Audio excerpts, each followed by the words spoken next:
संत गाडगेबाबा अमरावती विद्यापीठ, डॉक्टर पंजाबराव देशमुख महाविद्यालय प्रयोगशाळा, रॅपिड अँटीजन टेस्ट तसेच विविध प्रयोगशाळेच्या अहवालानुसार जिल्ह्यात 455 नवे कोरोना रुग्ण आढळल्याची माहिती जिल्हा शल्य चिकित्सक कार्यालयाने दिली आहे।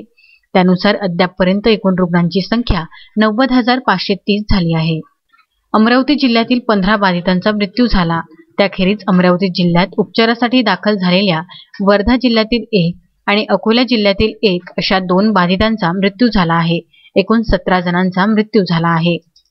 85 वर्षीय महिला कारंजा घाडगे, वर्धा जिल्हा कोविड रुग्णालय, 70 वर्षीय पुरुष नांदगाव खंडेश्वर सिटी रुग्णालय, 66 वर्षीय पुरुष कांडली परतवाडा गजानन महाराज कोविड रुग्णालय, गजानन महाराज कोविड रुग्णालय, 75 वर्षीय पुरुष महावीर चौक परतवाडा उपजिल्हा रुग्णालय अचलपूर, 44 वर्षीय पुरुष कांडली परतवाडा गुलाबबाग परतवाडा, 46 वर्षीय महिला रविनगर अमरावती बारबदे रुग्णालय, 41 वर्षीय पुरुष सिंधी अचलपूर जिल्हा कोविड रुग्णालय, 53 वर्षीय महिला अचलपूर जिल्हा कोविड रुग्णालय, 60 वर्षीय महिला परतवाडा जिल्हा कोविड रुग्णालय, 49 वर्षीय महिला नायगाव धामणगाव रेल्वे जिल्हा कोविड रुग्णालय, 65 वर्षीय पुरुष जिल्हा कोविड रुग्णालय, 65 वर्षीय पुरुष वरुड जिल्हा कोविड रुग्णालय, 49 वर्षीय पुरुष माळवेशपुरा अचलपूर जिल्हा कोविड रुग्णालय, 70 वर्षीय पुरुष चांदूर रेल्वे जिल्हा कोविड रुग्णालय, 70 वर्षीय पुरुष अचलपूर जिल्हा कोविड रुग्णालय,